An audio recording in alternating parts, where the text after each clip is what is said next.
LDF സ്ഥാനാർത്ഥി Annie രാജയുടെ തെരഞ്ഞെടുപ്പ് പ്രചരണം ആവേശമാക്കി മുഖ്യമന്ത്രി പിണറായി വിജയൻ. വയനാട് മണ്ഡലം LDF സ്ഥാനാർത്ഥി ആനി രാജയുടെ നിലമ്പൂർ മണ്ഡലം തെരഞ്ഞെടുപ്പ് പൊതുയോഗം മുഖ്യമന്ത്രി ഉദ്ഘാടനം ചെയ്തു.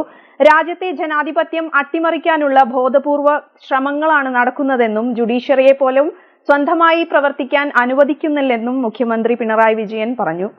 Sacred Heart School, Kottakkal, a center of excellence where we teach, model and encourage a love of learning, collaboration and compassion for others.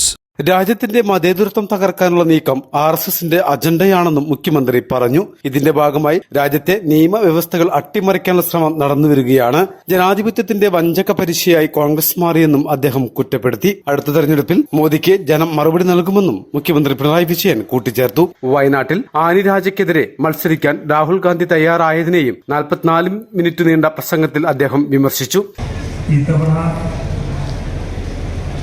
മുൻകാലങ്ങളിൽ നിന്ന് വ്യത്യസ്തമായ ഗൗരവം തെരഞ്ഞെടുപ്പിന് വരികയാണ്. അത് രാജ്യത്തിൻ്റെ മതനിരപേക്ഷതയും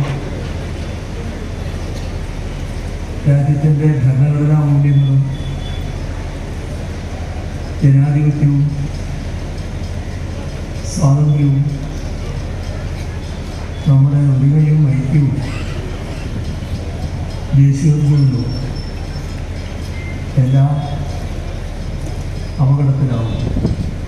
CPM area secretary E. Padmakshan, സ്ഥാനാർത്ഥി ആനി രാജ, CPM ജില്ലാ സെക്രട്ടറി EN മോഹൻദാസ്, സംസ്ഥാന അസിസ്റ്റന്റ് എക്സിക്യൂട്ടീവ് CPI സംസ്ഥാന assistant secretary PP Suneer, PM Basheer തുടങ്ങിയവരും സംസാരിച്ചു. മലബാർ ടൈംസ്, നിലമ്പൂർ.